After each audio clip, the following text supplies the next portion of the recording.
Hey, it's Jordan with Status Coup. Cornel West is responding short but direct to AOC's recent warning that his third-party run in 2024 runs the risk of costing Joe Biden the election.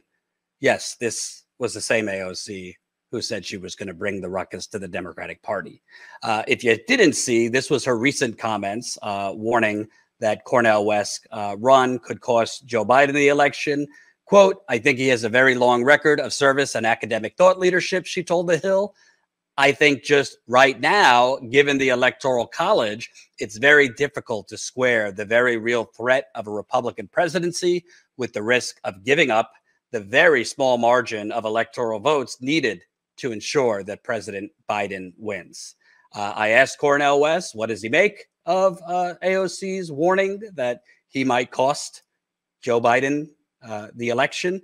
Cornel West, very short, very simple, said, as you can imagine, I deeply disagree with my sister, AOC. I did follow up for a little bit more, so if he gives me more, I'll let you know. But he deeply disagrees with AOC. What's interesting to me about all this is there's just overwhelming numbers right now, including from the New York Times, that show this very small margin that AOC is talking about doesn't seem to be affected right now by third-party candidates. The margin really seems to be about Joe Biden. I showed this the other day. Let me show it again. This is a recent poll that if I was Joe Biden and if I was his sycophantic advisors, I'd be sounding the alarm. This is from the New York Times. If the election were held today, who would you vote for? Look at this. Among young people age 18 to 29, 9% said they wouldn't vote, not going to vote. Less than 1% of age 18 to 29 said they'd vote for another candidate. But wait a minute.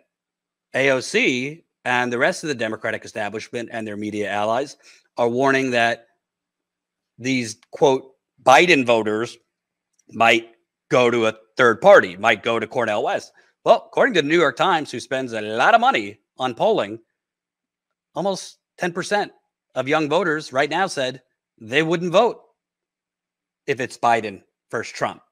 That's not a Cornel West thing. That's a Biden versus Trump thing. If you look at the straight numbers, again, from the New York Times poll, right now, Joe Biden is tied with a 3-time indicted president. In a few hours, Donald Trump will be arraigned for his 3rd indictment. To be fair, this poll was taken before Donald Trump was indicted over January 6th.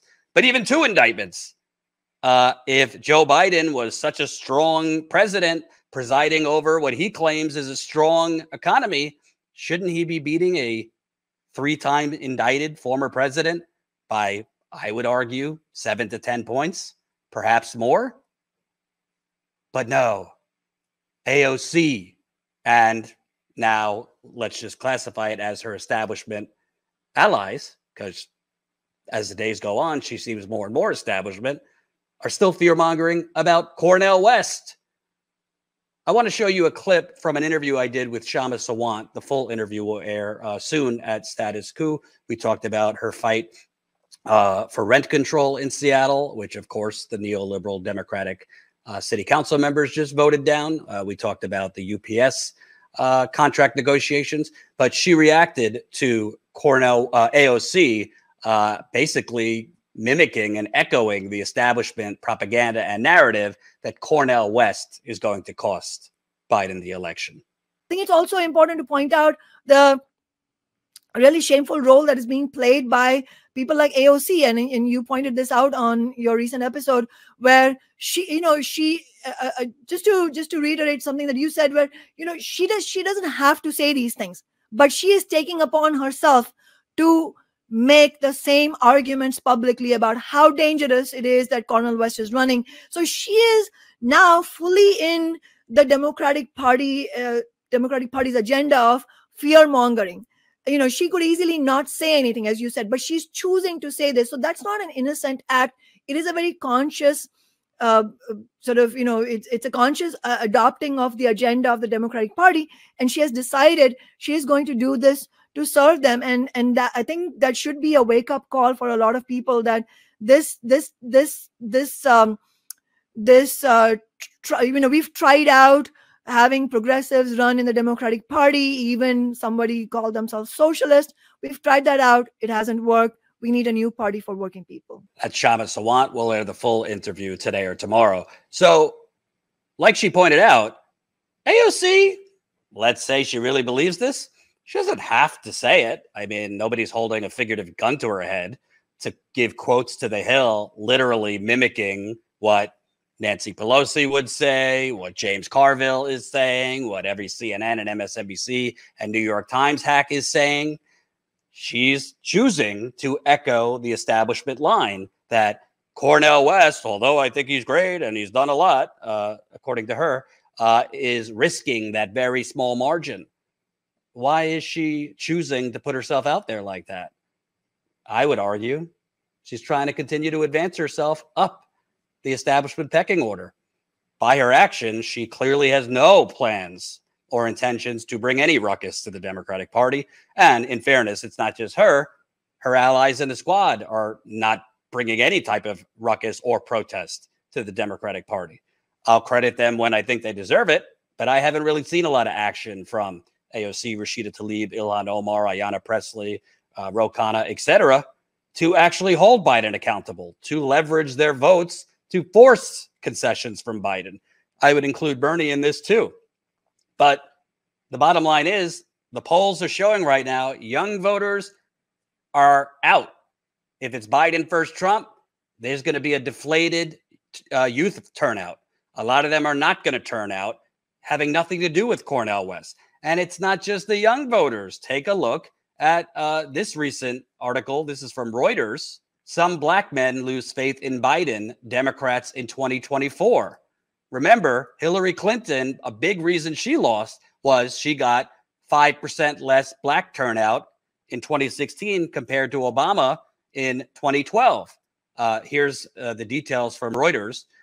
Turnout drops. Self-identified black Americans make up 14.2% of the U.S. population, or 42.7 million people, a 30% jump from 2000, Pew Research shows. These Americans are 5 years younger than the population as a whole, with an average age of 33, and Democrats earning their loyalty is crucial for the party to keep winning in Pennsylvania, Michigan, and Georgia, and to recapture districts in the South in the future. Instead, the opposite is happening.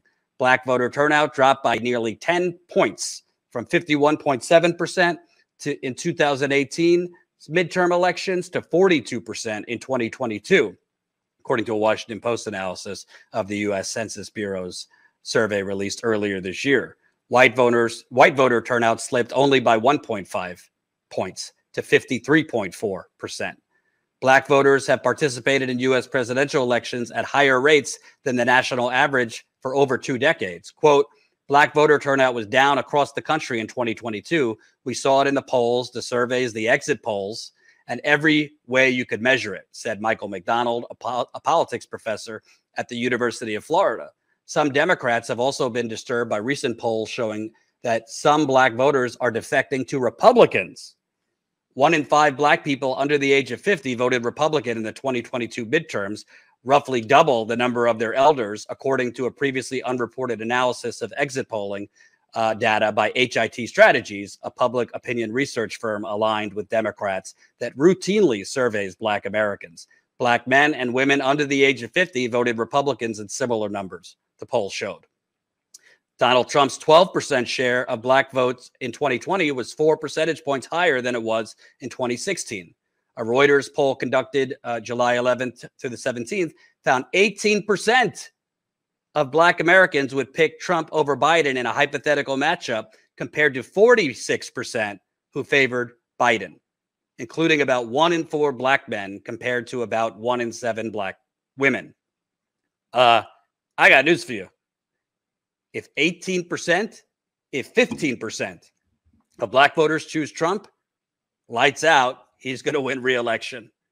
Obviously, in totality, 15% is low.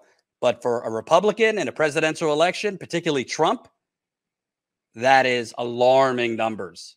And it's not just, as the media thinks, oh, because Biden didn't deliver on voting rights, or he gave more money to the police, which obviously black voters care about. But black voters are not different than white voters and Hispanic voters. It's the economy, stupid. It's your wallet, stupid. They're contrary to what Biden is saying and the Democratic Party has been pushing, the systemic inequality, the systemic economic injustice against black voters has not materially changed under Joe Biden. Is it all his fault? No. Obviously, you have inflation, which is a global problem.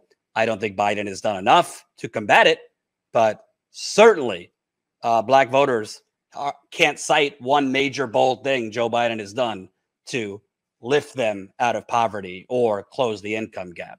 If he would have fought for permanent extension of the child tax credit, which disproportionately helped black voters, he might not be struggling as much as he is now. But Biden allowed it to lapse because he doesn't have the political courage or leadership to fight Joe Manchin. I want to play another clip from Shama Sawant from our interview, which again will air in full today or tomorrow. Let's listen to Shama Sawant overall on the Democratic Party in 2024. And the new poll from New York Times, I showed it yesterday, 9% of those 18 to 29 say they would not vote right now for Biden. Not that they would vote third party, just that they would not vote. So to me, why don't you target those voters rather than spending so much time on the fear mongering? I mean, exactly. See, that's where the truth lies. I mean, imagine if Joe Biden, it's not going to happen. I'm just constructing a story here. Imagine if Joe Biden was to wake up tomorrow and say, I'm canceling student debt and Wall Street gets to pay. And, basically eat the losses because, it's a big scam. The student loans are a fund for the greed of the billionaire class. And he could do it, but he's not going to. But my point is, if you did anything of that sort, then you would get the support of working people, but they're not going to because they are a party of Wall Street. And that's where we have to explain why people should be joining the Cornel West campaign and rejecting this never-ending accusation that he's a spoiler. We heard that about Ralph Nader. We heard that about Jill Stein. Any left alternative that is put forward is accused of being a spoiler. And in fact, we have to turn it back on them and say, well, you've spoiled your own chances.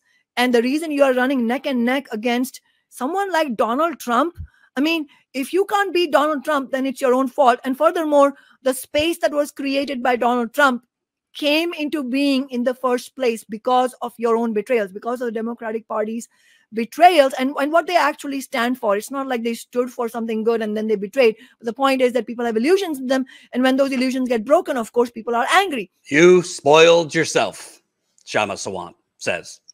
And by the way, now on Cornel West, they're going after him for not paying taxes. This from the Daily Beast. Cornel West owes more than $500,000 in unpaid taxes.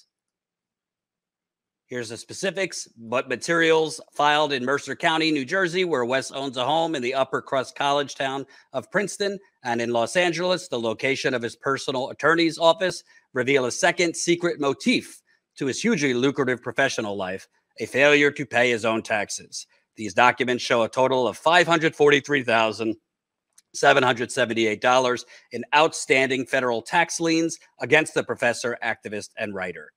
After repeated emails, calls, and text messages from the Daily Beast to West, his campaign manager, Jill Stein, and West himself, the professor sent a one-line response from his personal Gmail.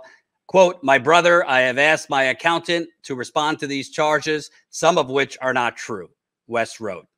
So, I mean, in fairness, I got to be consistent. I would criticize anybody for not paying their taxes. So we'll see if Cornel West has the receipts. We'll see if there's some, discrepancies here. We'll see if, there was, which can happen between the IRS and wealthy individuals, some, debate or process where he argued that he didn't know certain. Obviously, if he owes, a ton of money and just has chosen not to pay it, that would be problematic. But I'm assuming there's more to the story. But the point is, the Democratic Party and their media allies are wildly, wildly freaking out now because they know it's not Cornel West, but they need to come up with excuse for why the polls are so bad, for why Biden and Trump are tied, for why young people and black voters are starting to peel away from Biden and the Democratic Party. So they're going to go after Cornel West on his taxes, which, again, he does need to answer for. They're probably going to go after Cornel West for previous statements he made, stuff in his personal life, because on policy and the actual record, they got nothing. We'll continue to cover this, but as of now, Cornel West says he deeply disagrees with AOC. We'll see what more he has to respond.